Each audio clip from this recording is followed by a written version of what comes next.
En octubre del año 2006, en la ciudad de Buenos Aires, se promulgó la Ley Nacional 26.150 de Educación Sexual Integral.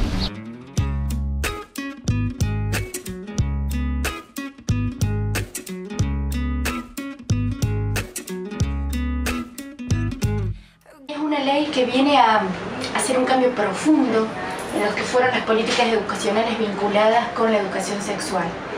¿Por qué? Porque en realidad la educación sexual integral no existía como tal.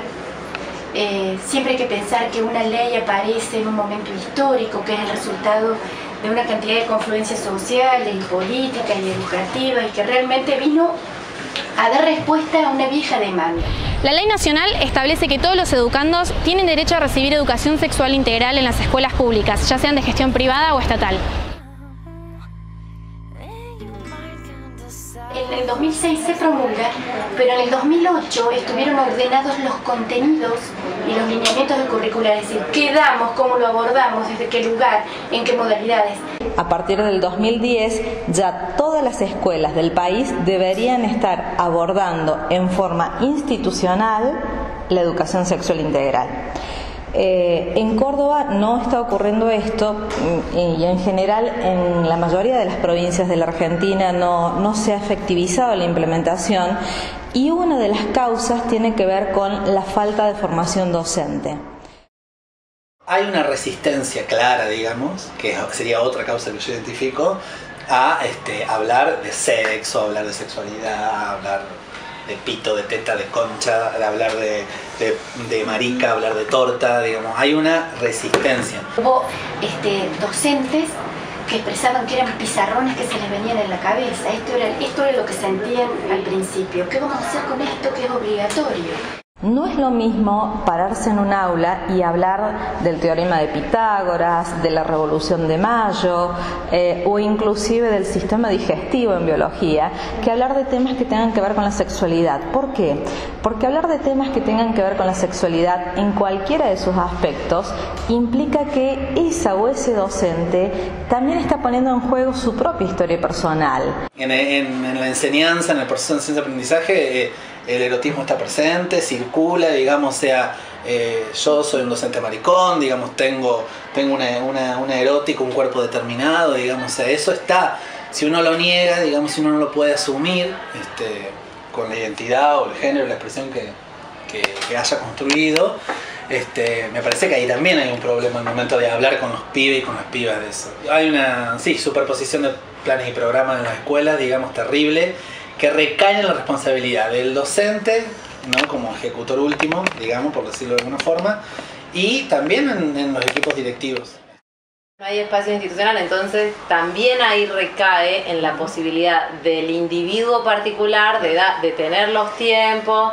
Encima tener, digamos, la mayor parte del colectivo docente que son mujeres, que tienen hijos, que tienen que bancar, digamos, que tienen que bancar la casa, llegar a la casa, criar a los hijos. O sea, tener un montón de condiciones materiales que hacen muy difícil que el individuo particularmente se haga cargo de resolver su problema de formación. El programa provincial de educación sexual integral trabaja muy bien, pero bueno, para la cantidad de docentes que existen en toda la extensión de la provincia, es un equipo pequeño, hay pocos integrantes y pocas integrantes en este programa que trabajan a lo máximo, pero bueno, tienen las limitaciones humanas de tiempo, también limitaciones en recursos económicos, y para la cantidad de integrantes que son y con la cantidad de recursos económicos que cuentan, están trabajando de manera maravillosa.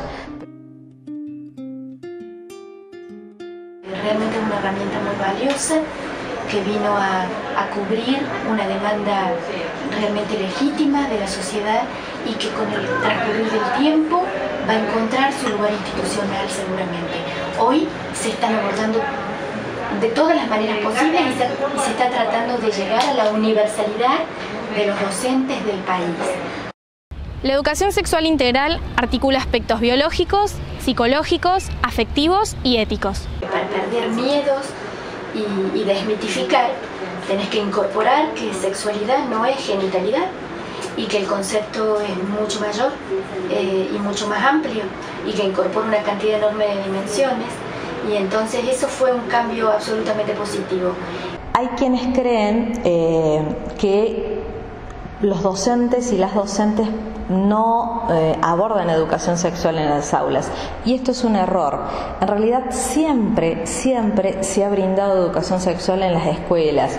Lo que pasa es que se lo ha hecho a través de algo que en pedagogía llamamos el currículum oculto, que es, no figura en mi planificación que voy a hablar de sexualidad.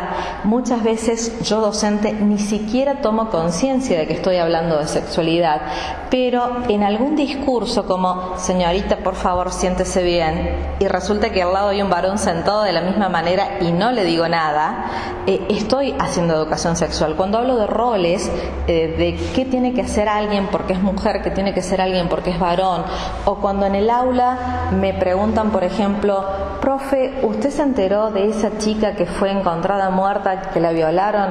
Y el comentario de esa docente o de ese docente es, bueno, pero ¿qué hacía una chica a esa hora sola en la calle? O cualquiera fuese el comentario, es una manera de hacer educación sexual, no integral, pero educación sexual. Es como bastante complejo el tema, porque partiendo de que la ley no garantiza nada, digamos, ¿no? Como la ley de matrimonio igualitario, como la ley de identidad de género, garantiza cosas mínimas, digamos, pero no garantiza un cambio ni una transformación la ley. Para mí tiene que venir acompañada de un cambio cultural. La educación sexual no es solo lo que pasa dentro de las escuelas. La familia y la sociedad también deben involucrarse en el proceso de aprendizaje. Los tiempos de institucionalización de una ley tienen que ver con la incorporación que hace la sociedad y los tiempos que hace, el tiempo que se toma la sociedad en incorporar que a su hijo o niñito le van a hablar de algo desconocido. Y eso es precisamente el primer error que había que salvar. Hay una cantidad enorme de material impreso que está en todas las bibliotecas de todas nuestras escuelas. Muchos docentes además lo bajan de internet porque es material que puede bajarse de manera absolutamente gratuita, y ese es el material que se toma como referente para que los chicos de toda la República reciban exactamente la misma información, y porque es la manera de universalizar los contenidos de la Ley de Educación Sexual Integral. La aplicación de esta ley implica un cambio cultural que lo acompañe, siendo el papel de los medios de comunicación y la información fundamental para este cambio.